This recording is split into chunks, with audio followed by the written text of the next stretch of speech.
Uh, we got interviews, different perspectives, interview. Listen and learn what winners do. Empirical wisdom. I think we're gonna just take like athletes, like a fighter. Yep. And because that would probably be the best way of like hitting all the different layers that you have in the book. You know, the 7 layers. Because the more as I was writing it, the more I thought about it, I was like, there's a lot of things that I tell the fighters, and coincide with many of the things that you say in the book. And so I was like, maybe that would be the best approach. Yeah. You know, I mean, the book is great, and just for the guys, 7 layers of successful relationships by Mr. Dr. Gino Collura. So let me see here. So it's interesting because, like, when I have fighters, I think one of with the fighters, when I'm helping them, right, try to develop their fighting style and things like that, and learn technique and applications and things like that. There's always going to be that one side, right? They're human beings, and obviously they have a personal side, right? And I feel like a lot of times they're not in tune. They're not in alignment, right? And but I think the biggest challenge that they have, and what makes things a lot more challenging and more difficult to move forward, is the fact that they don't really have a purpose, but or they don't even have a defined path or goal, because they don't really know who they are, right? They really don't spend a lot of time on themselves, like thinking about themselves and what is it, who they are as human beings.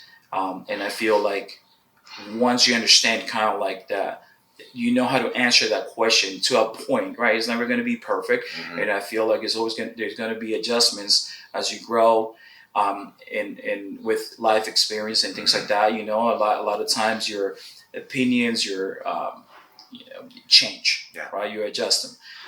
But they don't know who they are. They don't ask themselves that question. And not just fighters, but for anything in business. Like businesses don't, companies don't have a purpose, you know, as a company. Like they lack the company culture, and it reflects on their different departments and their employees. You know, if you ask an employee, like, hey, where is this? What is the goal of the company? They won't know how to answer.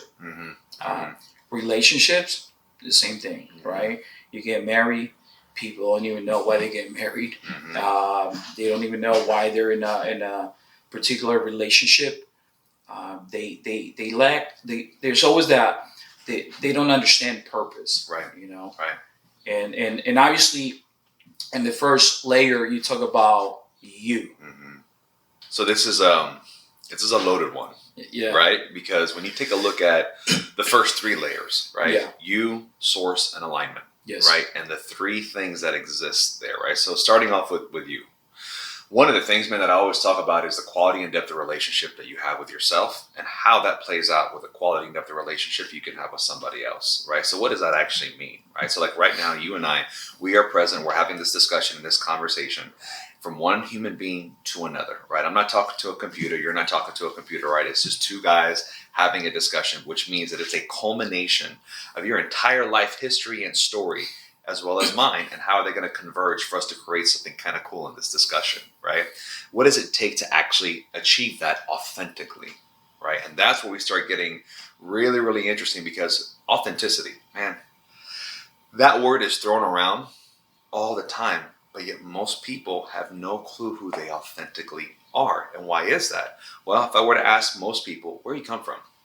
Most people say, well, I have a mother and I have a father. All right, cool. Whether it's biological or not, it doesn't matter. Like that, I have a tribe, right, that I come from. All right. So if you start going a little bit deeper than that, okay, but what do you think is the purpose of your life based off of where you come from? And you start getting into something a little bit different, right? Because purpose, and having a purpose-driven life that is fueled by true authentic relationships with people in your life, are very few and far between, right? Because most people, when we network, when we create relationships, we're doing it to benefit ourselves. right? We want to be able Yes. to, let me get connected with so-and-so who's connected with so-and-so, and they can benefit me this way or that way, as opposed to, I want to connect with this person because I feel like deep within, there's something that we both can relate on, have a relatability factor to create a relationship, which then allows us to do what? Exchange and communication. Well, what is communication? Communication is there to commune. What is communing? Sharing, right? Well, why do I share? To build community, right? To build that tribe, to build that group of people. But it's all based off of the foundation of why are you having a relationship with them in the first place? Why are you creating the time in your life, which you can never get back, right? Every single millisecond that goes by, it's not like money that comes and goes. Time don't work that way, Yes. right? So when you start talking about the relationship that you have with yourself, taking a really hard look, man, like it's not easy, right? Like, you ever heard of the whole thing about, you have to love yourself before you can love someone else, Absolutely. right? You have to fall in love with what your story is, what your drive is, what your purpose and mission is in this life. Well, most people, when they hear the word love, they don't equate that synonymously with work, right? It takes work to love yourself because it takes work to clear out cobwebs. Mm-hmm. It takes work to clear out models that are not going to work in your best interest to get you to where you want to be or you believe you should be, right? So love and work, they're married hand in hand, right? It's hard work. You've been married for how long? About 6 years, 7 years. Yeah. 6, 7 years. Yeah. And you guys have been together for how long? Oh, for a while. For a hot minute, right? I met my wife when she was 18. You love her with every ounce of you. Yeah, absolutely. Man, right? Has it always been sunshine and rainbows? No.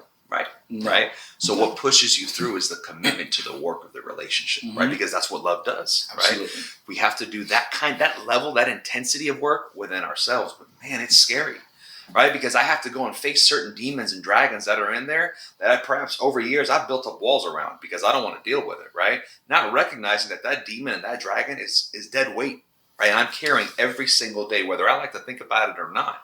So my ability to clear that out, confront it, face it, fight it, and completely demolish it and keep it moving, that's a huge defining factor. But so many of us, especially in a time of, and something I say in the book too, connected disconnection, we're hyper connected with these things, right? Yes. Like we can do so much in such a short amount of time, but it means our brains never stop, right? Like that, we never give ourselves a break to really focus on the subconscious thoughts and feelings that have to be addressed, but we don't address because we have so many things on a to-do list day in and day out. So it's a lot of noise. Yeah. You got a lot going on there, right?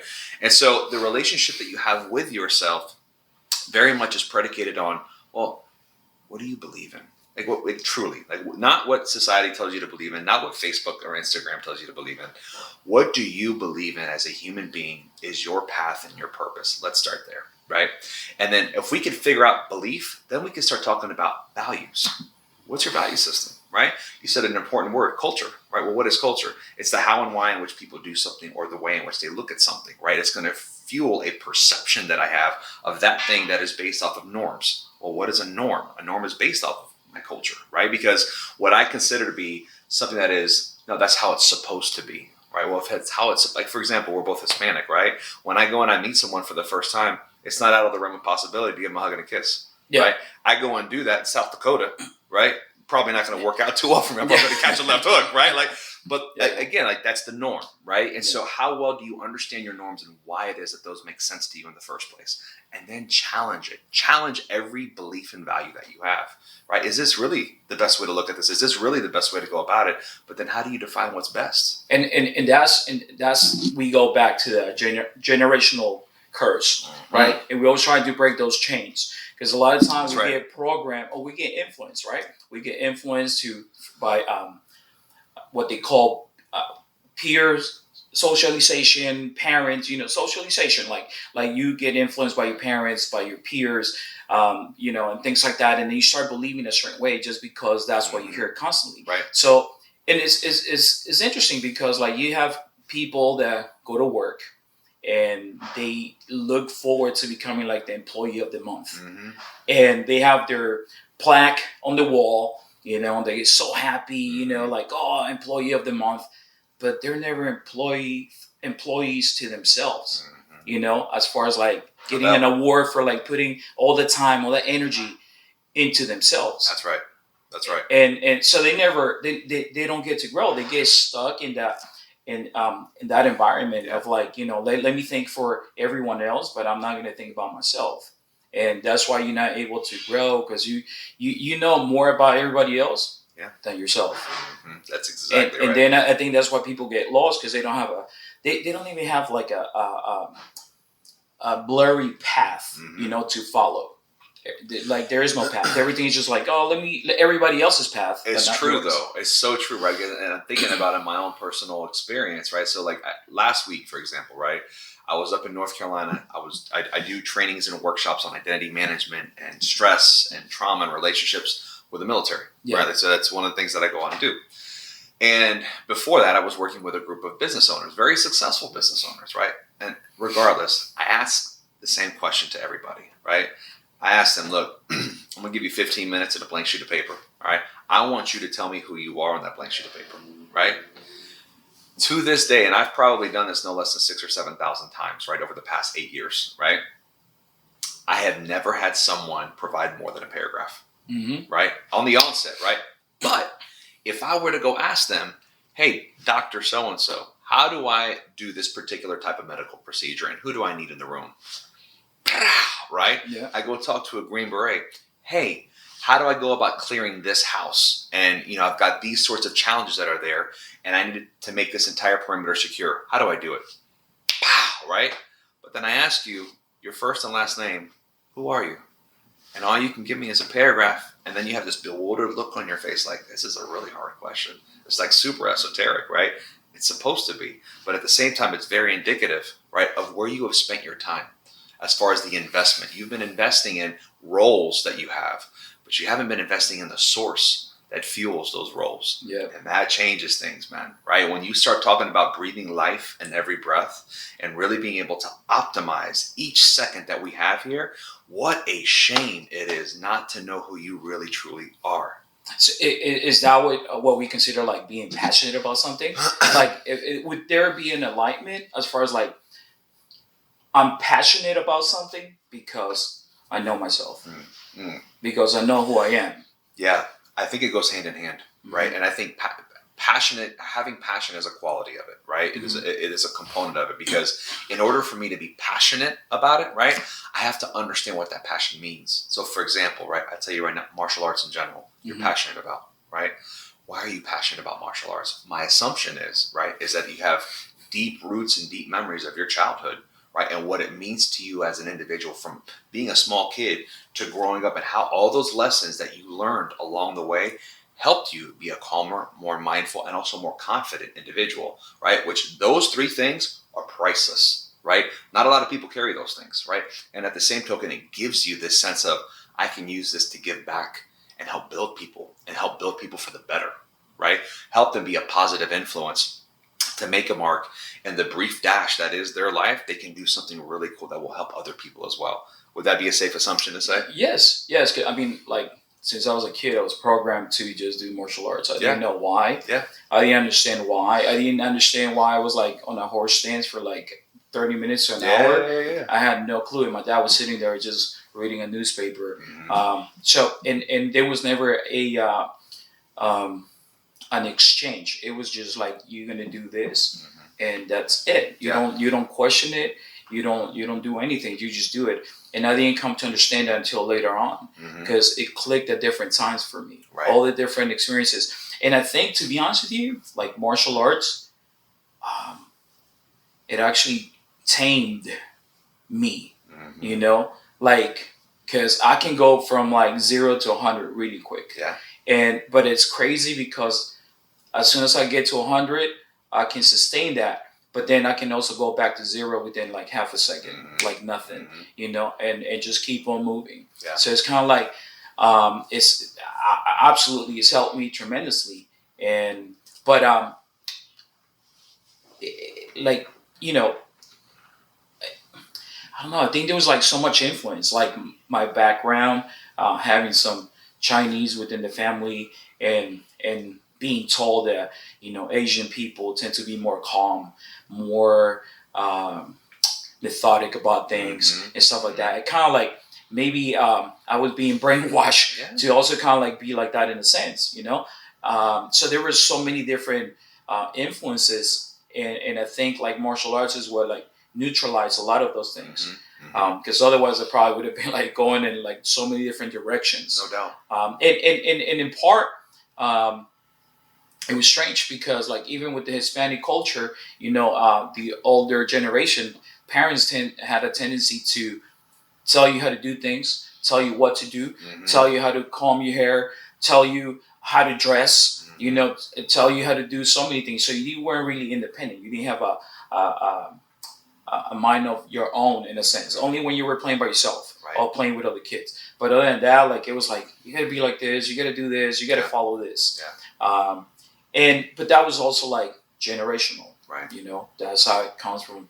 And that's why like grandparents used to stay married for like no doubt 50, 60 years. You know, the newer generations, they're like, no, this is not working. You know, I'm moving in a different direction. They weren't willing to put in the work. Right. But at the same time, like the older generations, they had like women had to put up with a lot of things. So if the man was cheating, like the woman like stay home because the parents told her that it wasn't right that they get divorced. Right. You know, and you got kids, so you got to stay there no Exactly. matter what's going on. 100%. You know, it's interesting, kind of going back to one of the things that you said about martial arts serving as a catalyst for neutralization, right? If you look, so in the book, Layer 7 itself is self-regulation. Yes. Right?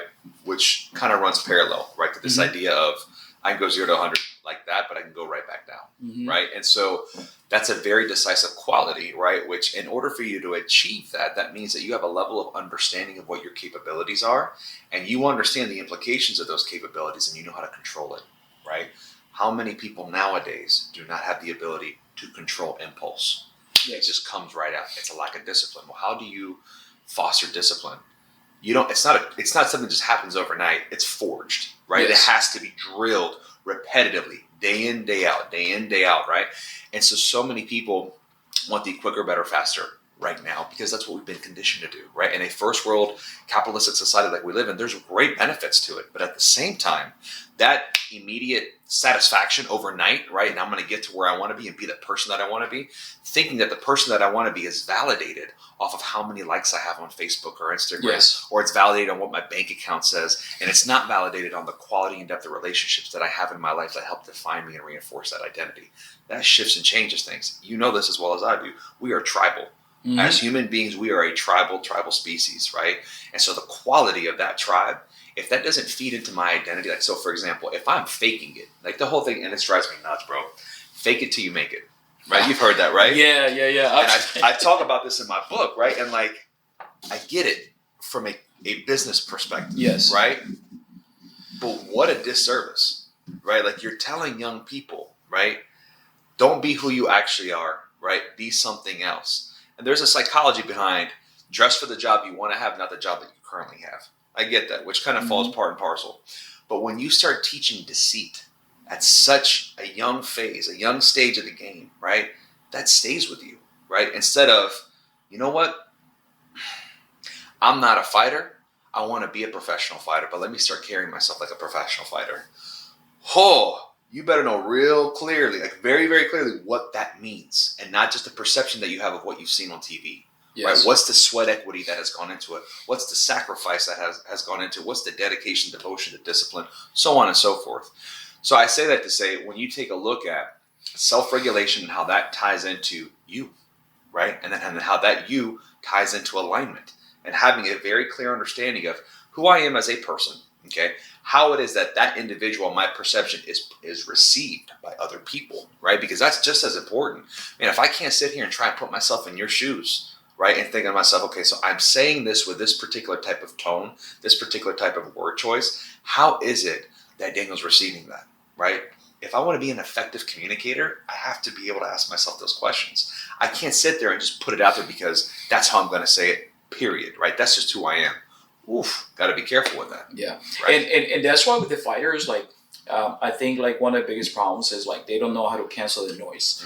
So because they don't know who they are, they have a tendency to be influenced by the people that surround them because there's no purpose in that relationship, in that friendship. And they'll be quick to listen to people that I know that those people are trying to help, quote unquote, but they don't know how to help because they're not in their shoes, right? And they don't have a purpose either. Yeah. So how can you help this athlete, right? Now you got a fighter that's in a bad relationship. Yep. Leading into the fight, this person doesn't understand what it is to go into a fight. So, why this, why that? They create this negative energy. Yeah. There's a negative vibe, right? They start arguing about things. Yeah. Start, just silly things. Now the fighter goes into the cage. He's not 100% there because he and at the same time does one thing, but at the same time, if you understand who you are, I think none of that will bother you because at the end of the day, we all go through. We got many things surrounding us, but if you understand your purpose and you know who you are, like you know how to separate things. Yes. You don't allow a relationship or something going on with a friendship would block your path, right? Or challenge your path or your mental more than anything else. And I think that's where a lot of the problem stems from, like them not understanding who they are. Yeah. And then it's so easy for other things to distract them. So this is really interesting, right? So like when we take a look at going into layer 4, Yes. right? So you've got yourself, you got a source, which we'll talk about a bit more, right? Because that goes pretty deep. And then there's alignment, right? Yes. But then there's also what you're talking about right now, listening, right? So like knowing what to listen to, right? Because you're going to hear a ton of stuff. All of us hear stuff. We hear noise all the time, right? But what we choose to listen to, which means that we're going to embody that, we're going to swallow that pill and digest it and kind of have a meaning-making process behind it, that's a different thing, right? Because when I step in, to use your analogy, right? If I step into the octagon and I already know that my mind is elsewhere, I am not there and present the way that I need to be, that is a huge question of, well, who am I? I'm a fighter. All right, well, what does fighting mean to me? It's my purpose in this life because it does A, B, C, X, Y, Z. Okay, so in that moment in time, it is your time to put who you are on the line to show the world your constitution. And you're doing it through action, not words, right? But if I let all the outside and exterior noise be like, no, that's going to distract me from doing this, or I'm not going to be at peak performance because of that, my alignment is completely off, right? Now, it doesn't mean that you ignore it. It just means that you shelf it. You compartmentalize. You're like, I know that's a problem, and I'm going to get to it. But right now, where I need to be, right, is completely present in this moment for this opportunity that allows me to express who I truly am. But that's a discipline. Yeah. Right. And that's why, and like you're talking about listening to other people as well. Like Brandon, for example, he's got a girlfriend. They're kind of like high school sweethearts, I guess, in a sense. And she's going to med school. Nice. So you know what it is to go to college, and you constantly grinding, right? Like you got to close the door sometimes and just like unplug from society, from everybody else, and just focus on your projects and your exams, all things like that. So they have a good relationship in the sense that she has a purpose, he has a purpose. So they both become supportive of each other's purpose. Absolutely. And then as a couple, they have a different purpose. I always tell people when they ask me about my family, and I always tell them like, everyone is following their purpose. And then we have a purpose as a family as well. Yeah. When we come together, how we do things and what is it that we're trying to accomplish as a family. Absolutely. But then my wife has her individual purpose. I got mine. My kids got their purpose, and we kind of guide them and try so they can build their path to whatever it is that they're going, right? Absolutely. So we just become supportive. Yes. And I think when you have a lot of negative people and if you don't understand who you are, if you're not in alignment mentally, spiritually, that's right. Physically, like I feel that it's so easy for you to steer away from that path. Without a doubt. And that's the thing, right? So distractions, right? They're everywhere, right? And the thing about it is that we do it to ourselves quite a bit, right? Like, so the brain is funny like this. The brain does not like confusion, right? And the brain likes the easiest route. It wants to go whatever is most quote unquote efficient. And how do you define efficiency in that sense? What's going to require the least amount of energy, right? Because Yes. its job is to keep you alive, right? Like you look through the thousands of years of how it is this thing was tweaked and wired and whatnot. Its role is to look for danger and keep you away from danger or to be able to neutralize danger. Yes. That's it. It's pretty simple, right? But at the same time, it's incredibly complex because we live in a time of society where we are in what's called self-actualization phase, right? We're not in survival mode, right? Yeah. Like survival mode stopped right after dinosaurs existed, right? Yes. And we started building communities and we started having agrarian communities, right? Where like there was a dependable source of food Yes. and water. So let's build our community around that, right? So we know that we can survive. So you fast forward hundreds of thousands of years of that to now, man, we make up stuff in our brains that don't have to be problems, but they are problems. And then it causes this crazy amount of stress, right? Because like, for example, the fight or flight response, right? As fighters, as a coach, one of the biggest things that I have to assume that you do is to help your guys understand psychologically, right? When it is time to go and when it is time to relax and stay calm, right? Mm-hmm. And the back and forth between the two, right? I hear you say, no, right, 0 to 100 like that, but at the same time, I can come right back down, right? Again, that's forged. That is something that is conditioned and disciplined time and time and time again. So in a situation where you look at that and you say, well, why is it that especially through a medium like martial arts and fighting, that it's so effective? Because it is very effective, right? Like if you don't do this, this is what's going to happen. And then there's a pop, right? You get hit, Yeah. right? Or you get dropped or whatever it is. So that consequence is there immediately, right? Think of how many things that we do that we know we shouldn't, but there is no immediate consequence, right? Yes. From a social perspective, passive aggressive stuff, getting online and being a bully, right? And it's very, go do that in a fight gym. Let me know how that works out, right? Like it's a whole different culture. It's a different ballgame because it's primal, right?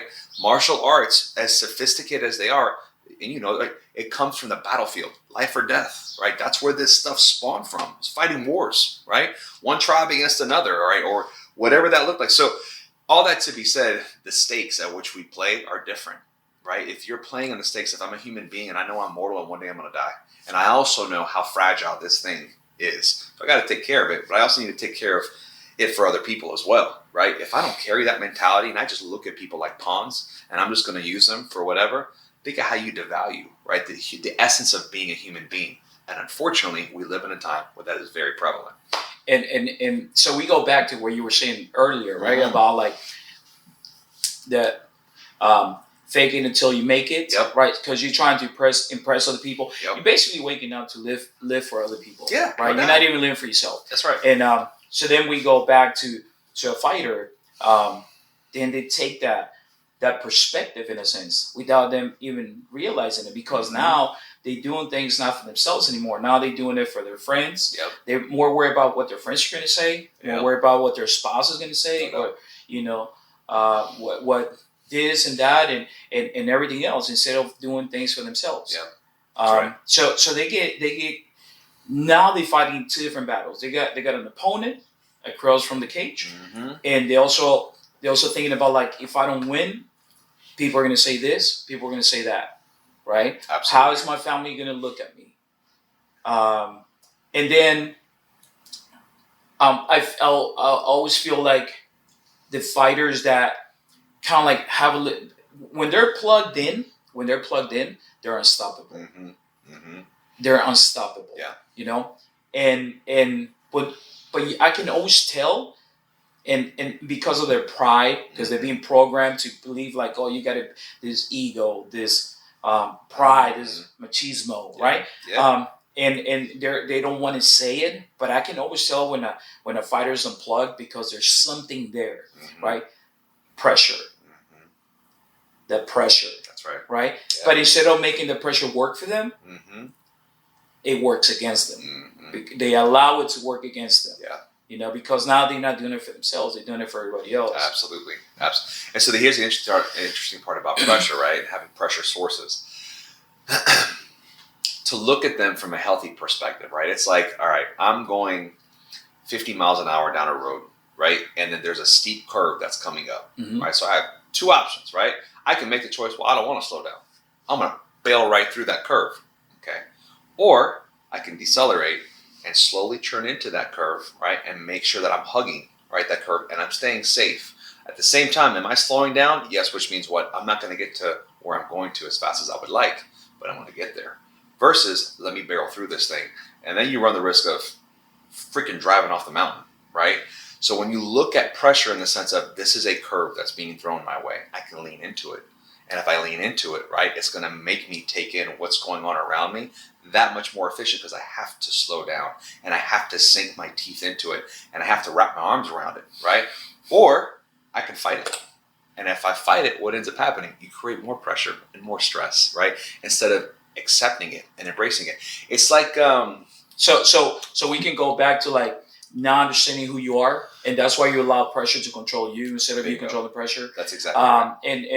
And then so when we were talking about that, that's why I'm like, they start feeling the pressure because they fighting for other people instead of fighting for themselves, and they're not really focused and they're not able to shelf certain things because when you live with purpose and you do things with purpose, there's in my life there's no one that is going to be able to deter me from like what I'm trying to accomplish. There's nothing. There's nothing like it. Like I don't care what it is. Like I have to keep pushing forward. I have to keep pushing forward. But I feel like sometimes like fighters, they get stuck on like because they don't know who they truly are as human beings, as a person. They don't understand their purpose, with their path, that they allow all the things to kind of like become, they build this wall in front of them that they keep hitting the same wall. They can't keep hitting the same wall. And then they get frustrated. Right. There's so many things that come into place. So it's interesting, right? And I think it's a great point that you raised. So hitting a wall, right?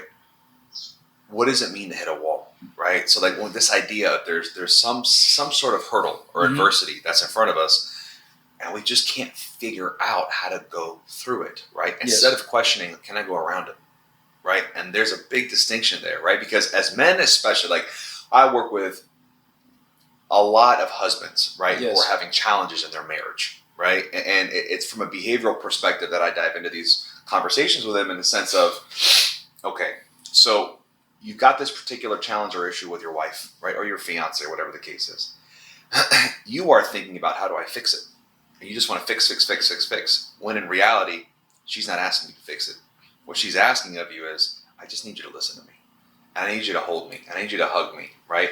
So I can figure it out on my own. I don't need you to do all that for me. But our mental models, the way we think of things, problem. Go fix it, right? Now it's this thing that's in front of us that we have to conquer. And the reality of it is, it ain't going to be conquered that way, right? There's a time and a place to go through, right? But the thing is that, are you open to the possibility of a different way of going about it? And that's the hard part, right? Like, I have, like, for example, you're teaching a fighter how to box in a traditional stance, and then you teach them southpaw, right? Man, if my way of doing it is the traditional way of doing it, right, conventional way of doing it, and all of a sudden you want me to switch my feet, switch my hands, the whole night, I'm going to feel like a fish out of water, right? But is it advantageous for me to learn both? I would assume absolutely it is, right? It's not going to hurt, right? But at the same token, right, it's different. Are you open to different? And that's adaptability, right? And that's why a lot of fighters too, athletes, right? They have a hard time processing the information because they're trying to react to what's being said, right? They're trying to come up with like, well, but I saw a video or someone else told me to do it differently. When I was growing up, and to this day, like I've been around martial arts all my life, and when someone is teaching, I just listen. Like I sit there and I don't know anything. I'm just absorbing like whatever. Like I'm not trying to compare notes. I'm not trying to say like, oh, this guy taught me like this. If anything, if I'm gonna do anything, like I might probably like add something by tweaking a little something, like grip like this instead of gripping like that. Right. But a lot of times like you talking to fighters and you see the ones that are like really plugged in because as soon as you tell them, like boom, they'll go, right? And because they open to they embracing it. And then you have the other fighters kind of like looking to the side, looking to the ceiling or whatever. And then he turns back around, and then you're like, what was the combo? And things like that. Now, like I understand, like there's certain situations where you might do something a little different, that it requires certain movement, right, a certain angle and things like that, and you just wanting that extra um, information to be able to process that. But a lot of times it's just simple stuff, and they can't even execute it because like they're just their mind. Like I tell them sometimes, like, oh, what do you think about your? Because I see it, Right. and I'm like, what do you think about your dog? Yeah. Like what, or like what's your dog doing at home? Yeah. You know, what are you thinking about? Like, oh, when you were a little kid, Right. you know, like, and I try always to convey the message, like when you come to the gym, leave everything outside. Just come in here, like water, Yeah. right? Empty-minded, Yeah. and just come and embrace it. And the more you do it, then you're going to be able to tweak it. You're going to be able to adjust it and make it work for you, because we're all different. And it's not what works for him is not going to work for you. Yeah. And what works for you is not going to work for him. So but the foundation is the same, whether you this tall or this short or this wide or this thin. Yeah. The foundation is pretty much the same. But then the more you do it, because you're embracing it, then you start being like, oh, you know what? That doesn't work for me. Because a lot of people don't understand. Like there's fighters that they might be 5'6", right? 5'5", and their shoe size is 12. And then you have a fighter that's like 6'5", and the shoe size is 10. Yeah. Right? Yeah. So their balance, everything is so different. Absolutely. So you can't compare like two guys that are the same height, because one guy's gonna have longer arms, the other guy's gonna have like bigger shoes, right, and things like that. And everyone is so different. Well, and that's the interesting part of it too, right? So like you take that and you think from a physical perspective, that's an element. The complexity from one fighter or one person to another of what's going on up here, right? The variables that shift and change. I mean, it could be something as simple as the way someone says a word, the way someone talks about that could set someone off, right? And so then it goes back into the self-regulation side of things, right? How well can you regulate your emotions? How well can you regulate your psychological processes? And that has everything to do with having a grounded understanding of who you are and being able to put yourself into that fire of saying, okay, so I understand that right now I have an opportunity, right, to really optimize this time. Like you said, right, you come to the gym, leave everything outside the gym, right? At that moment in time, you could have a horrible day. You got to make a choice, right? And you have to have the discipline to make that choice to say, you know what, for the next 90 minutes, I'm present. I'm here, and I know this is part of my purpose, and I need to give it the investment that it deserves, right? As opposed to getting sidetracked with all these other things. But again, choices and choice management, right? And that boils down to decisions which are based off of values tied to your culture and who you are. So let's do a little something, because we can talk about, like, you know, who am I, or who are you, and things like that. But a lot of people don't know how to put it together. Yeah. And I feel like I learned this. You know, and I'm going to share this. Yeah. You know who asked me this question many years ago? A gang member. Okay. Asked me. Okay. Like, who are you? Yeah. Just like that. Yeah. And I was like, well, you know, my name is blah, blah, blah. And he looked at me, he's like, nah. He's like, take your time. When I see you next time, you know. And I was like, I started thinking about it. And I was like, this goes back to you being born, like your existence. And then truly understanding yourself and the type of person that you are, that you feel within, right? Because if you feel that you have this parenting, nurturing side, right? And you understand who you are, then you know that as you follow your path, right, you're going to do the things that are going to help you become that good father, that decent father. If you got this thing inside that tells you that you want to be a coach, and you want to be the best coach that you can be, you want to be the best father that you can be, you want to be the best whatever it is that you want to be, then if you write that down, then you know that you have to do all those little things. That's right. That are going to get you there, right? So if I'm going to be a good father and I want to lead by example, I want to do the right things. One thing that we do at home, for example, is like we don't have no alcohol at home. Right. Like I'm not a drinker. Yeah. I'm a social drinker. My wife is a social drinker as well. but I don't care for drinking. Mm-hmm. It doesn't do anything for me. But one thing that we've always done is like in the fridge, you're never gonna find beer, you're never gonna find alcohol, things like that, because I feel that that's something that my kids, they have to make their own decision when they become when they turn 21.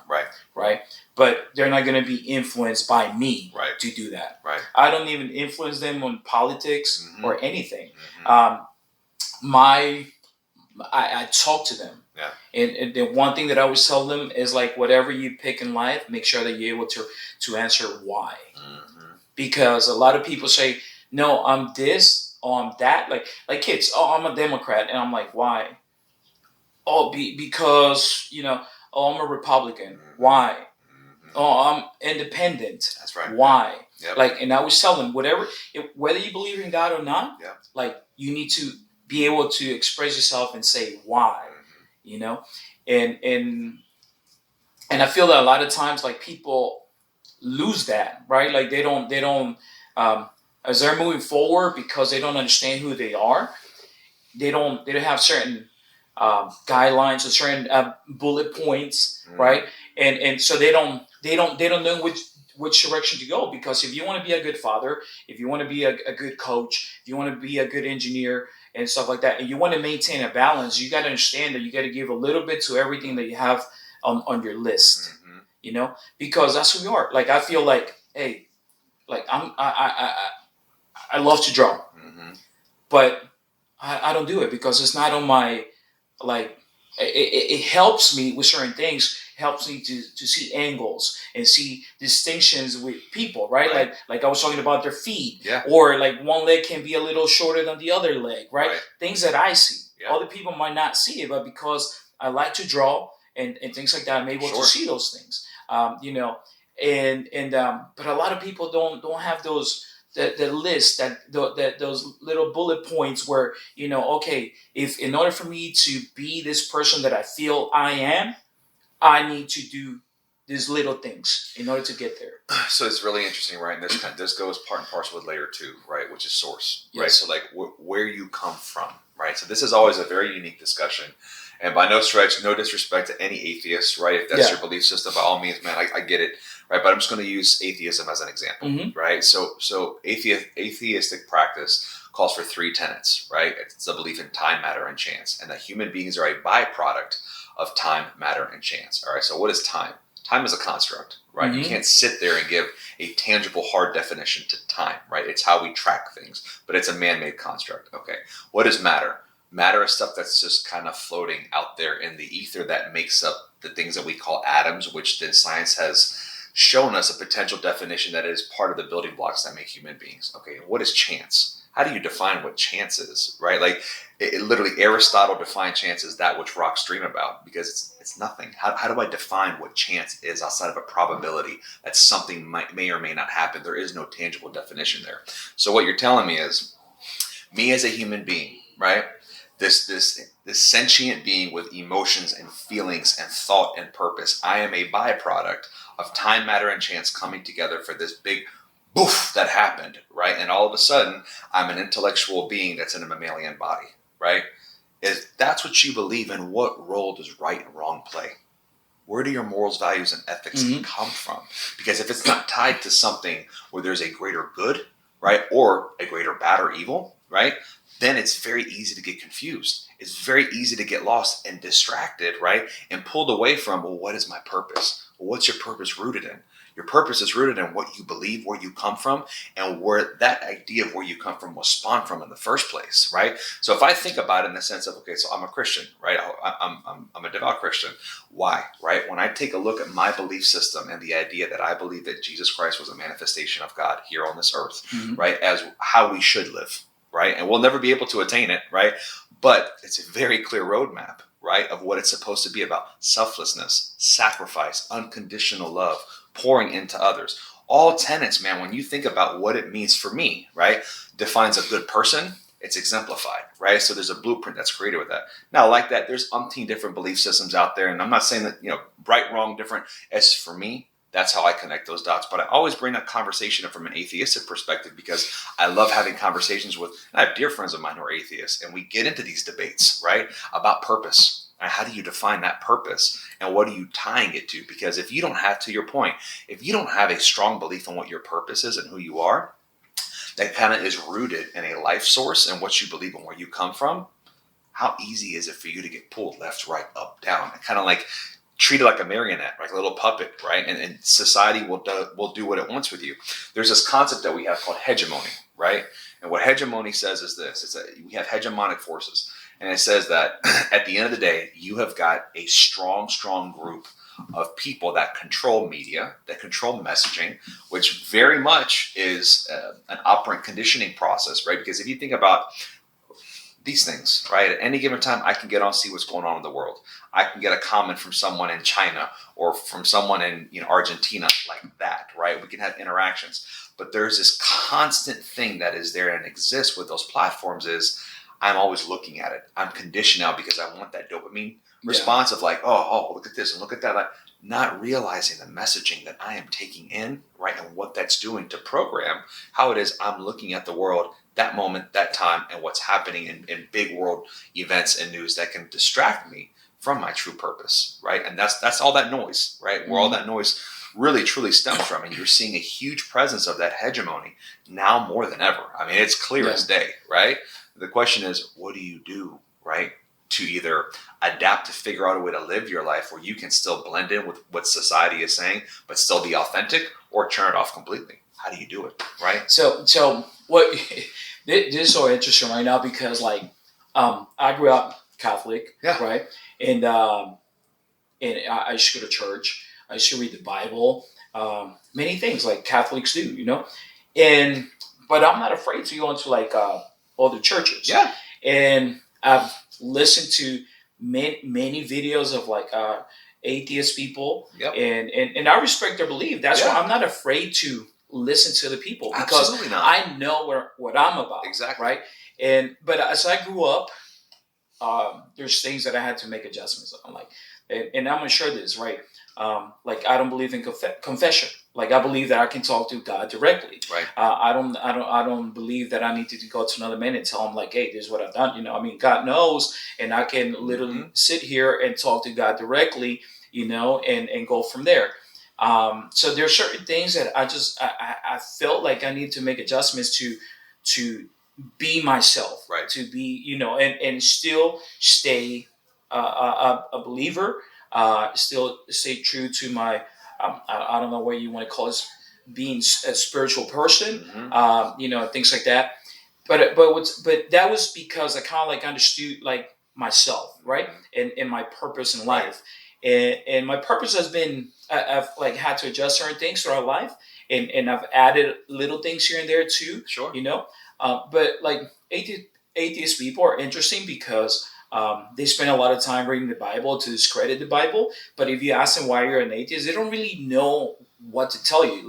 Then again, we go back to what I tell my kids. Whatever it is that you pick in life, make sure that you're able to say why, and don't just say, don't start telling me about me and trying to discredit what I believe in. You tell me why you believe like that. And that's what a lot of people do. They deflect because they don't know how to answer that question. And then they start they try to spin it around and try to be but you believe. No, it's not what I believe in. You telling me that this is how you believe. This is your belief system. So explain to me why. I want to know because you might have some really good points. But that's it though, right? You're asking them to face their truth. They haven't faced it yet. They're saying it because that's just a thing to say. Yeah. Right. And it sounded good and it connected with someone that perhaps I admire. I like that's what they do. So that's what I'm going to do too. But when you get to the authentic nature of that belief, if they cannot defend it, do they actually believe in it? That's a different story. Yeah. Right. And nothing against atheist people because I got friends that are atheists. And let me tell you, they're show giving and things like that. And then you got the other ones that can be a little radical, and then they just go like totally discrediting. No the doubt, Bible. man. Look, I have family Yeah. members that I love dearly, right? And they're atheists. I have family members that are Tibetan Buddhists, right? And I've gone to temple with them, right? Yeah. I've done meditations There you with go. them, right? Like, no judgment at all, Yeah. right? It's just more of, let's have a constructive and logical discussion, Yeah. right? And that's the beautiful thing about dialogue. We can we should be able to go Yeah. back and forth and have differing opinions and thoughts on it, right? But it boils down to the validity and the credibility of how firmly planted you are in that belief system, because Yes. that is a direct signal of how authentic you are being with yourself and how you carry yourself, right? And the contradictions that so many people have because they don't do that. So my oldest son, we never raised our kids with religion, right? We didn't raise them, but they've been to church and things like that. But we never force it upon them, right? So my oldest son, like, you'll hear him say, like, God and this stuff. It's not like he uses that all the time, but he I guess I'm assuming that he does believe in God. He's not a little kid. He's 22. So hey, if that's what you believe in and you're being a good person, by all means, if you believe in a broomstick and that makes you a good person, then keep believing in that, right? My oldest son, he always said, like, no, I'm an atheist, right? I was like, but okay, why? And he has some really good points. He's like, why are kids dying? Why are kids this? So but the great thing is, like, we've had really good conversations, and he was able to articulate why he believed like that. And so I'm like, look, I feel that at the end of the day, if you're an intelligent person and you can really think, most people that they're not really atheists, they're probably agnostic, right? To where, like, you do believe that there's a higher a higher being, but at the same time you have a question. Like, we all have a question. You know what I mean? And like, we all question it. It's not, you can't just take it and be like, yes.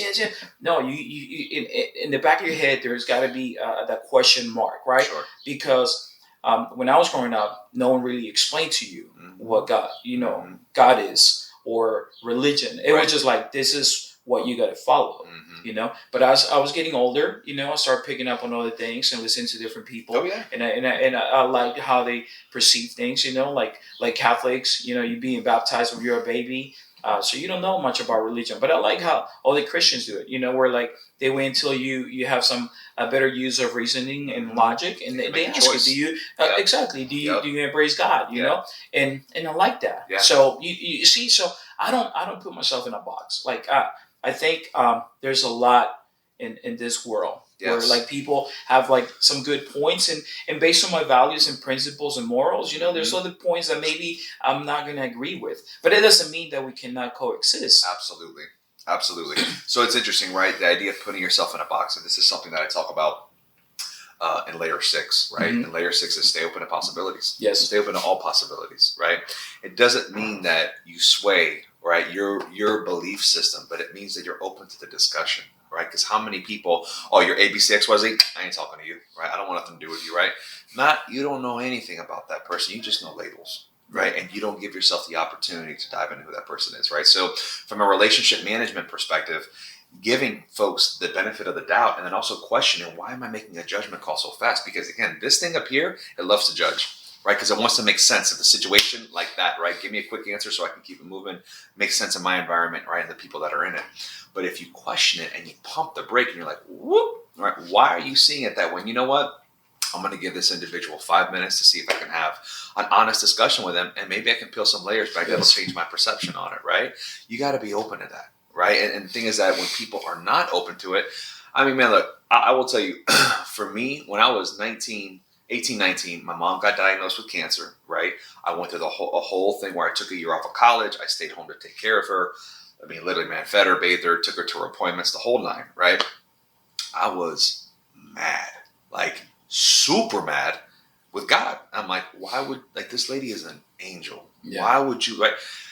And it was a huge learning opportunity. Now, I went a year where I was all over the place with my beliefs, right? I didn't know. I was lost, right? And then I got to a point to where I realized the learning lesson behind it for me, right? And what that learning lesson is, if you don't go through adversity, if you don't test your faith and have tests put in front of you, you're not going to actually know the value of it, right? So when you get hit with something that is a mountain that is dealing with a life or death situation with a loved one, right? And if you don't have the faith, right, to say, you know what, I don't know why you're putting me through it, but I know you're putting me through it for a reason, and I just have to trust that, right? That's tough. Like, it's really tough. If you are someone who follows that faith and has that belief system, it is probably one of the most trying things you'll ever go through, right? But then again, at the same time, if you didn't go through it, would you really be able to appreciate, right, what it is that the gift is of free will, right? And that's the whole thing. Like, you got a choice. None of us are slaves, right? We all have choices we get to make every day. And if you follow that belief system, that doctrine, that's a huge privilege. So we go back to identity. Yep. Right? Like, a lot of people lack that identity, so they're afraid to talk to other people that can oppose their views because they don't have a foundation. That's exactly right. And that's even, it happens with fighters. And I like it when they're able to go and cross train with the right people. Yep. But if they don't have like a strong foundation because they don't identify with the gym, they don't identify with the team, they don't identify with they don't water our grass, right, to make it greener. When they go to other places, they're so easily influenced even by bad things. Absolutely. And that's why I would say, like, I love when the fighters are able to go to other places, but as long as they go to the right places with instructors that actually want to help them, you know, and not be like, hey, come here now, you know, like, why are you over there? And because a lot of coaches do that. You go to other places and coaches are like, oh, what is your coach teaching you? No, that's wrong. That's wrong. Like, I would never tell a fighter that. They come to the gym and you know, I would never tell a fighter like, oh, like, no, that's wrong. No, I try to help them. You know, like, I don't even tell them what's going on. I just help them. And you know, I'm not here for credit. You know, I'm just trying to help people. Right. But my foundation is strong. So those things don't bother me. But that's you know, right there, though, right? And so, but because I have an identity, like, I know who I am. I know where I belong as far as, like, my community, right, and who I represent, and the people around me. And I tell my kids, remember your last name. You know, like, remember the family that you represent. That's right. And I represent you as well. So I'm going to lead by example. I'm not just going to tell you to do it when I'm not leading by example. And that's why you got a lot of people that follow because they're weak leaders because they were never decent followers. That's exactly right. They never listen. So now they become leaders, right? It's amazing. You reminded me of someone. You just reminded me of someone. As a kid, right, I watched this kid grow up and had really, really awesome parents, right, that would always give really good advice, right, always would go against the grain. He would not want to listen. He wanted to do what he wanted to do and how he wanted to do it, right? And it got to a point where he hit massive levels of adversity in his life, right? And had he just made a few smarter, wiser, more sound decisions and choices, it would have looked a lot different, right? It doesn't negate the learning process, right, that came along with going through that adversity. But the point is that it wasn't necessary. It didn't have to happen that way, right? But because of ego, pride, thinking that you know better than anybody else, right? Those are all very dangerous things. But what it really truly boils down to is not having confidence in who you are and being open to the possibilities of a different way of doing something. Having the faith of, I know I'm smart, right? But I'm not the smartest person in the room, right? I know I can learn something from everybody. I don't care who they are. I don't know what the profession is. There are lessons to be learned with other people, right? Instead of saying, I got it all figured out. And a day and age where a lot of people think that. Yes. And that's why I tell the fighters, I'm like, you guys need to go to sleep and wake up with a white belt mindset. Always. Right? That you're gonna go to sleep thinking that you haven't learned enough and that you don't know enough yet, and then you're gonna wake up to embrace knowledge, to embrace wisdom, because there's people out there like myself. If I share an experience with you, I'm not telling you how to live your life. What I'm trying to do is telling you, like, look, if you come across something like this, there's a better way of doing things. Right? Like you said, they hit the wall, they continue hitting the wall. My uncle told me, like, you know, a dog hits a wall, he will never hit that wall again. A man hits a wall, he'll hit the wall like 10 more times. That's exactly right. You know? So instead of like listening to other people and be like, oh, wow, this person told me that he went through something like this. Right. And that if he was to change things, he would have done something a little different like this. Maybe I should listen to that, or take heed to that. and maybe do a little bit of that, and maybe it'll be better, but their pride, their ego, their programming, they've been programmed to like either be victims or not listen to anyone else or whatever, and it's crazy because like no matter what you're doing in life, it'll kill. That's why you got business people, right? They know how to make money. Crazy. They know how to make money. Yeah. But as far as everything else, they suck. They have no social intelligence. They have no. That's why they don't have no empathy, right? They lack social skills. People come around them because they got money. Sure. And they use them. They yeah. paying the bills. Yep. So they don't. But as far as interaction, they have no wisdom. Oh yeah. They have no, you can make money here. They enable you. They don't even teach you how to make money. And that's why I tell, like, look, like right now, like the older generation can talk anything they want about the younger generation. But I tell you what, whether they're right or wrong, right? When they don't like something, they go out there and protest. The older generation, they're just complaining. You don't see them, when they see that something is wrong, you don't see them leaving their jobs or leaving their houses to go and protest. At least the younger generation has the guts to go out there and do it. Yeah. So maybe, and look how they make money. And then the older generation is like, they're lazy, whatever. No, they just know how to make money better, and they don't have to do the things that you guys did or that we did. It's a different time. Yeah. No and doubt. I'm like, and if you got a problem with someone from a younger generation, why don't you just mentor that person? Well, that's exactly right. Close the gap. Mentor that person. Like bring the person over and mentor that person. Why you continue to criticize the person, but you're not helping the person. A lot of people tell you like you should go buy a house, but you know what? If I'm going to do that, like here's $20,000, go buy a house. Here's your down payment. But everyone's like, go buy a house, go to school. But how do you know that I'm able to go to school? Right. Like, are you going to pay for my classes? Well, that's the interesting part too, right? So this idea of let me give you an idea, but then I'm not going to help you achieve or attain that idea, right? As opposed to, no, I'm going to give this to you, and here's a blueprint that kind of comes along with it, right? So it's like the old thing, right? People who always want to complain about something and they never want to talk about a solution, right? Yeah. Well, I got a solution, right? But let me actually help you use the solution, right? That changes everything because now you've made an investment, right, of time and resources and knowledge. And you want to talk about changing people's lives? That's how it's done, right? And the same thing with the fighters. Like, their friends are like, oh man, they'll watch a fight. These are like people that probably never fought in their lives, never threw a punch, don't know how to kick, don't know how to do anything. And here they are trying to tell them like, oh, you should have done this, you should have done that, whatever. And I tell the fighters straight up, I'm like, so your friends, right? The ones that tell you, let's go out, let's go drinking, let's go party. Are they here at the gym? If they want to help you, exactly. How come they don't come and join the gym? So they help you. Like they physically that's real. Come in here Absolutely. and help you. Absolutely. But then they want to turn around and kind of tell you how to do things. But then again, if you don't have an identity, if you don't have a purpose, now you're going to go for that drink. Now you're going to go for the party. Right. Now you're going to allow them to not let you go to sleep. They're going to tell you, stay a couple hours later, up, like, oh, let's go do this. Let's go do that. That's right.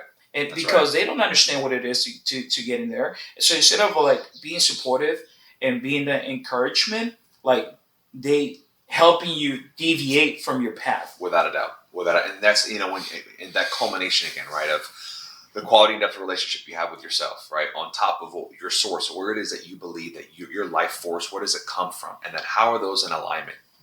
Those three things right there. And I tell people all the time with a book, like, if nothing else, read the first three layers, right? Because the last four, they're very actionable, tangible things as far as listening and communicating and everything that goes into that. But those three will help you discern what's worth listening to. Yes. Right? And if you know what's worth listening to, you know what to apply in your life.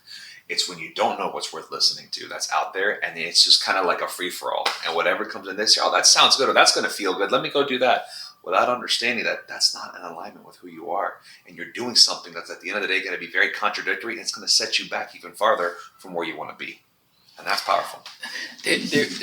Hold on a second here. There was something that I wrote here that you had in the book. So I think it had to do with identity and history, because I was thinking like when fighters they start with a particular team, right, with a particular certain coaches, teammates, and stuff like that, and then they get to a certain level, and now because they lack their identity and their history, it's so easy for other people to come and whisper, and it happens all the time. Sure. Like you'll have like a manager, or you'll have another fighter that they just met, Yeah. right? That they don't know what this person had to go through in order to get to that level, right? They come and they whisper like, "Oh, you should come and train with us. Oh, you should go to this gym. You should go to that gym." So they don't like some like myself, right? I'm gonna tell you how it is. Yeah. Like I don't care if you leave. Like as a person, as a relationship, as a friendship, yeah, obviously I don't want to see you leave. But as a coach to a fighter, I don't care, because otherwise you're gonna bring everybody else down. It's contagious. It's Right. just a negative vibe, right? But it happens. Like people that don't know you, obviously wherever you go, they're gonna embrace you right away because they don't know you. They have to go through those things. Yeah. Now they're gonna make you feel comfortable because they're gonna be nice to you. They're going to tell you the things that you want to hear. Me, I'm not going to tell you things that you want to hear. I'm going to tell you things that you need. That's right? exactly right. I'm going to tell you the things to stay away from. And I'm not the type of person to tell people like how to, like whether to stay in a relationship or not.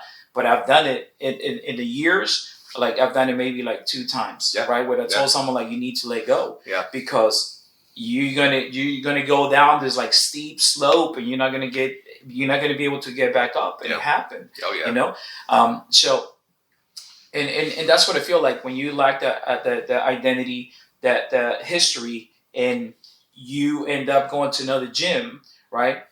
They're going to embrace you. They're going to love you. They're going to make you feel comfortable. And because it's so hard for you to hear the truth, right? Or the hard facts, right? Like now you're like, oh, I'm comfortable here. Everything is, they love me. You know, everyone is touching me. Everyone is like praising me.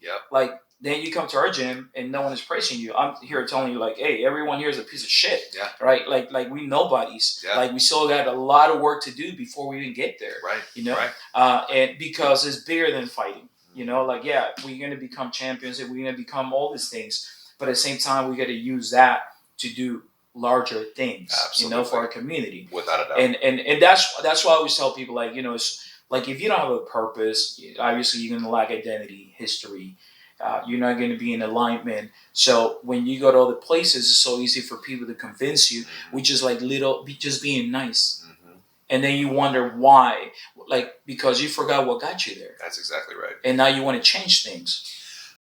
It's interesting, right? Because especially when you look at how quote unquote success nowadays is measured or defined, 95% of the time it has to do with money, right? Like what is been the things that you have achieved fiscally in your life? Oh wow, man, you're worth $20 million, right? Like you figured it out, right? You made it, right? Is that real, right? Like because at the end of the day, like what are you actually saying, right? So you cracked the code on how to capitalize on this particular resource. Awesome, but let's go one step further. What are you doing with those resources, right? Are you doing things to make more money? Are you doing things to kind of push the pride and the ego, right, in people's faces for that self-validation, right? Or are you using it to bless people, to help people, right? So when you start having that level of discussion and conversation with folks, and you look at how it is society has that measurement tool, that tab on what's successful and what's not, let's talk about lives that have been impacted. Let's talk about people whose journey you've changed or been able to kind of hold up some road signs and say, hey, you may want to go this way instead of that way. I've been there. You don't want to do that, right? Are you taking the time to do that? That, to me, that's success. So let's go in a different direction for based on that, right? Yeah. Okay, you cracked the code. Yeah. I love that. You cracked the code. How are you utilizing that tool that you have now, the resources, right? But you crack the code for that. You crack the code for relationships, for parenting, for community, for being able to go to sleep in peace and waking up in peace. Right? Like, do you have that blessing? So you see, because they start looking at the money, and but at the end of the day, like, if they define success by making so much money, but they're gonna lose the money within like a month or two, because they don't know where to apply the money, right? They just think like, I'm just gonna go spend money because I didn't have the money before, so I'm just gonna spend it. So there's no purpose behind it. And again, no purpose in like, people win the lottery, and within a year they're broke. That's exactly right. They don't know how to manage their money. But then you know what happens, and they got broken families, broken parents, kids, relationships, broken friendships. Oh yeah. And all because of all the money that they had and they didn't know how to utilize. That's exactly right. So it's interesting, right? When you like, if I were to ask you, right, do you know who Mother Teresa is? Yes. All right. Do you know who Rockefeller was? Yes. All right. What is Rockefeller known for, and what is Mother Teresa known for? Well, for her deeds, like, with the sick. Rockefeller, like, obviously the money and how he created money and stuff like that. 100%, right? So, like, when you think of Mother Teresa, you think of lives, people whose lives she changed for the better, right? Yes. Which for me, in my value system, that holds a lot of weight. Absolutely. Right? Now, Rockefeller, I'm right there with you. When I think Rockefeller, I think high dollars, right? So he made a lot of money, right? So again, value system. What do you believe in, right? What is your purpose and what is your alignment? For me, what it is that Mother Teresa dedicated herself to in life holds a lot of merit. I didn't know Rockefeller, right? Yeah. But like, when I look at someone and what they're known for, like when you think of creating legacy and ripple effects that you're going to have when you're no longer breathing air here, what do you want that to be? And are you living that truth every single day? And that's it. Like, when I think about that, and people that I have the privilege to serve and help from a behavioral and a coaching perspective, that is what I'm always looking at. Like, when you're no longer breathing, what do you want people to say about you? And now, nothing wrong with making money. You can make all the money that you want. Not at all. But I think what's important is that you always contribute to the betterment of everything around you. It's how you use it. Yeah. Right. So because if you have that balance, like you've talked about this before, right? Having that balance in life. Yeah. And we're talking about balance, like just the different areas in your life. Obviously, sometimes it's going to be chaotic. Sometimes you got things to do, and you got to grind it out, right? You're not going to see your family for a few. You're not, or when you're with your family, you're going to put business to the side, right? And that's how you're able to manage your time with with your family, with your business, with whatever it is that you're doing, right? But so make all your money, and you've earned it. Go out there and do whatever the hell you want to do, but don't just write a check. Like, I don't believe in that. Like, don't just write a check. Go out there and do the work. Go out there and serve, right? In person. Yeah. And because don't just, and write a check too. Yeah. Write the check for your taxes or whatever. But then go and serve. Like, go in person. Like, talk to these people. Yeah. I think that's what's more important to me. Like, you're writing a check. Yeah, some people are meant to write a check or whatever. Right. But like, and that's fine. You can't come out, you can write a check. Awesome. Yeah. At some point, try it out. That's exactly right. It's important. Exactly right. Don't just do it because you just want to benefit from it. Like I tell people, if you just want to get paid to do something for the community, like, then you're not doing anything for the community. You're doing it for yourself. That's exactly right. The idea of seeing folks that are at a certain economic threshold and being able to put the time for it, not to your point, not just the check, right? But like to use that as a vehicle to help refine yourself as a person, right? Like, let me not forget that, listen, I may have been given or blessed or privileged to crack this particular code, but clearly there's other areas of work that I need not neglect. And that's the most difficult thing, right? Because there's such especially in today's modern times, there's such a quote unquote validation that comes once you hit a certain dollar amount. Like, I made it, I'm good, right? No. Right? There's so much work still for you to do in here and up here. And yes, you have this tool now, right, which will help. But don't neglect the fact that you need to continuously work on you, work on giving back, work on. Because I mean, what's the whole point? If we're not going to give to one another and make each other's life and make things a little bit better for you and for me, what's the point, right? I'm going to accumulate all this stuff and do what with it, right? That's not how we as a species have evolved and survived. We have survived because we have helped one another. right? That's like ingrained in us, right? And when you ignore that, that's it's a huge thing. And I see it all the time. And a lot of times they never figure it out until it's way too late. Yeah. Right. And the truth of the matter is that, and when I say way too late, I mean like on their deathbed, right? If you're still breathing, you can still move, you can still walk, it's never too late.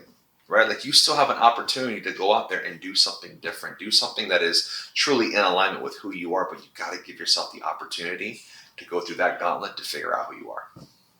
Can you share something like to help people kind of like maybe give them a little bit of a guideline or something as far as like how to work towards defining who they are? Yeah, absolutely.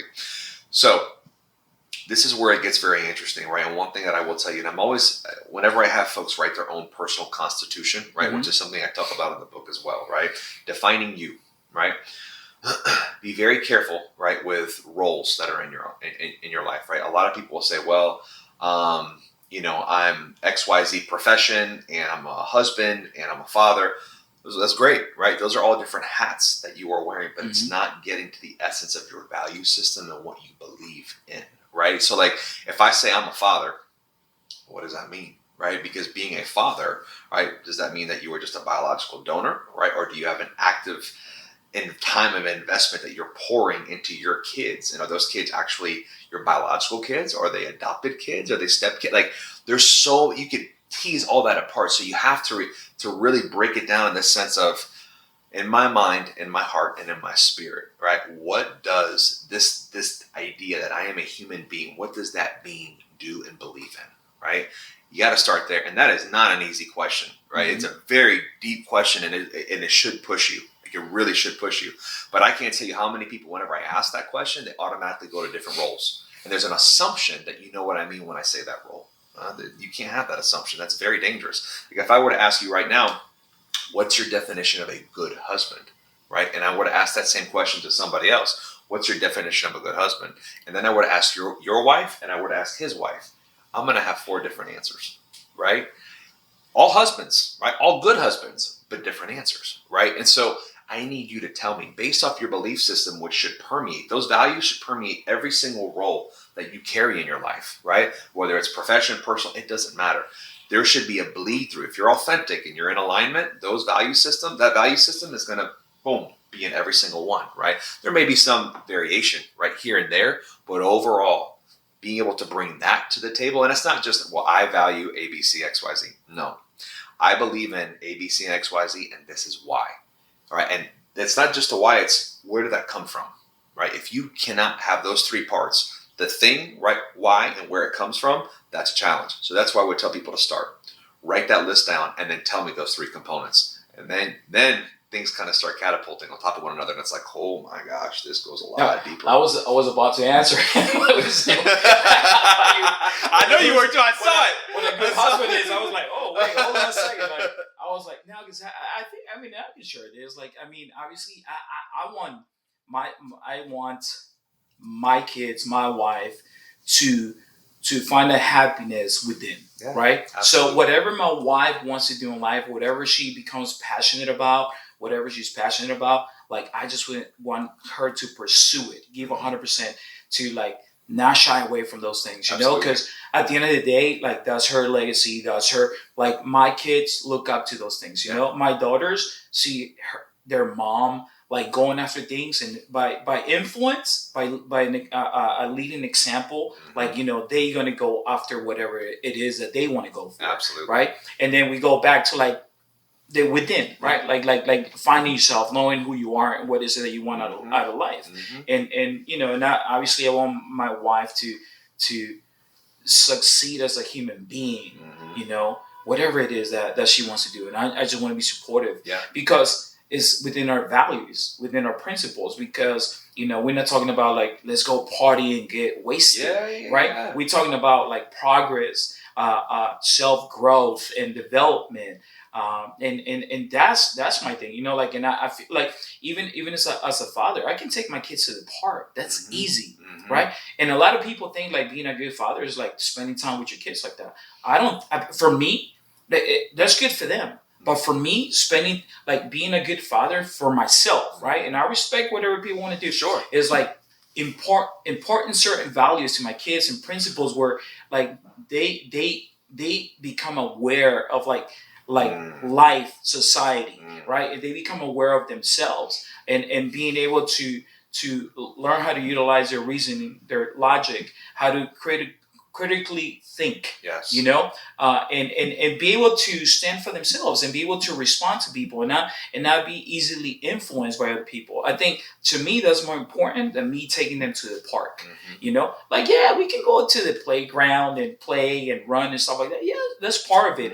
But giving them the tools to be able to spread their wings one day and being able to say no to the wrong things and being able to know who to listen to, who not to listen to constantly evaluate themselves, you know, and continue to grow and to also give to their community. That's more important to me than just taking them to the park. I know a lot of parents that take their kids to the park. That's great, you know, but there's really no relationship. Like, you know, it's a playful relationship. For sure.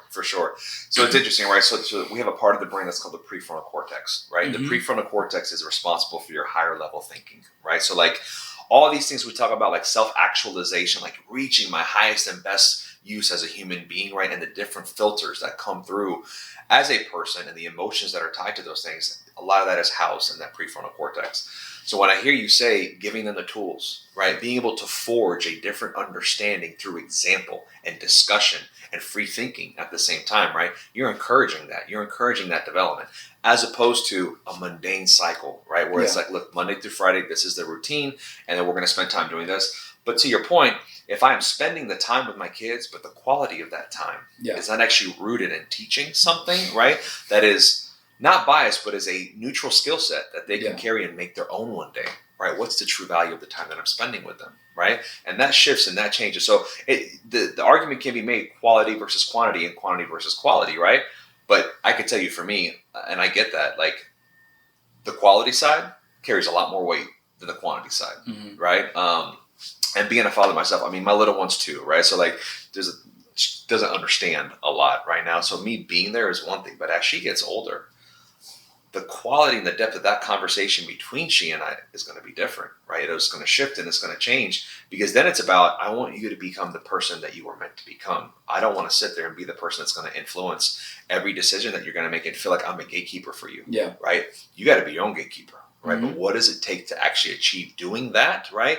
In the best way possible. And that's where all these different things come into play. Let me tell you, I mean, your daughter, you know, lovely, you know, she's beautiful.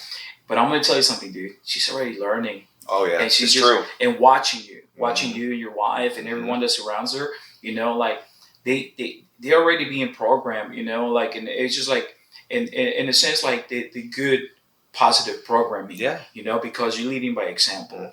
And when you dance with her, when you smile with her, when you laugh, like they pick up on those things, you know, they pick up on those things. And it's so important to lead by example more than talking. And a lot of times the older generations, they led by talking, not by example. That's exactly right. You know, it's like, no, you're going to do what I tell you to do, not what I do.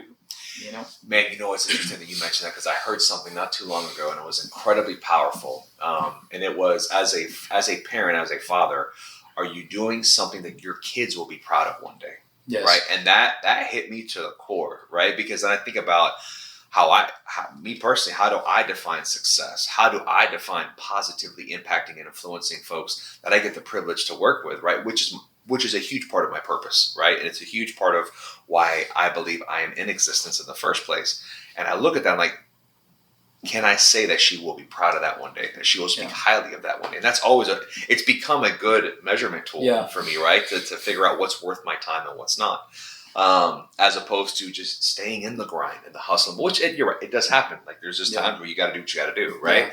But when you step back, right, that self-regulation and say, whoop, wait a minute, let's get back in alignment, right? Let's figure out what that looks like. That's where that really comes into play, for sure. Yeah, I'm telling you, like it's crazy, man. Like athletes, business, whatever it is, relationships. You know how like you have to be in tune. You know, spiritually, mentally, all those different little things. Because if you're not, it becomes very challenging. It does. When you understand your purpose, like I feel like nothing is going to stop you. And you might not even really understand your purpose, Yeah. but at least you kind of have a trajectory in mind, right? Mhm. So you know that in order for you to stay in that path, you got to do certain things, Absolutely. right? To continue growing That's right. and to stay in the path. Otherwise, you're going to deviate from that. And every time you deviate, now it takes you a year or 2 years to get back on it because No usually doubt. that's how it works. Absolutely. It's crazy, man. That's why I think it's so important for people to really make the effort to learn more about themselves. Without a doubt. And there's so many sources out there, YouTube, Oh yeah. social media, like so many things out there. People that talk a lot of positive stuff, but you got to understand that you got to. In order for you to be able to truly succeed as a human being, right, you got to find that balance at home, have that peace at home.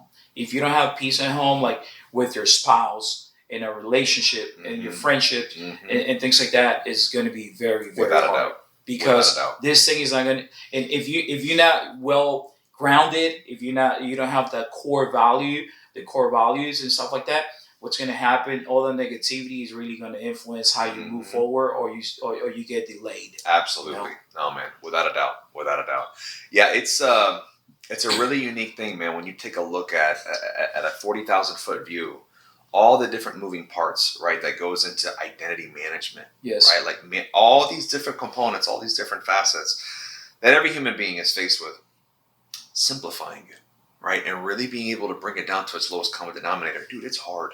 Like, it's not easy because we have created such a vast array of different hats that we all will wear, different personas that we feel like we have to keep up with. But at the end of the day, man, like when you really appreciate and value the quality of a good relationship, right? Yes. And that starts with a good relationship with yourself, Yes. right? And so you have to have those. Have to have those, without a doubt. Yeah. Without a doubt, brother. Man, let me tell you, dude. We can talk for hours. Oh, I know we could, man. And stuff like that. But Brandon and I really appreciate you coming around, dude. It's Again, my pleasure, and I know we gonna have to have you back again at some point. Dude, I'm down whenever y'all want. We got so many things coming up, dude. That we all gonna need help. Myself, Brandon, all the fighters. We all gonna need some mental health. Let's do some more. Let's do some church again. Let's do some church. I'm there, man. You know what? One of these days, when we do it next time, at some point, Yeah. like I would love to have more people here. Yeah. And we can have so all the fighters can actually discuss it, and we could do a podcast. Let's do it. You know what I mean? I think it would be great because then they can tell you how they feel, you know, things like that, and I know you can help them out a lot too. No, man, whatever I can do, man, I'm there. Dude, appreciate you, brother. Absolutely, bro. Thank you. No, man, absolutely. Right. Subscribe and like our page will put you in the game. The Beanbags Talk.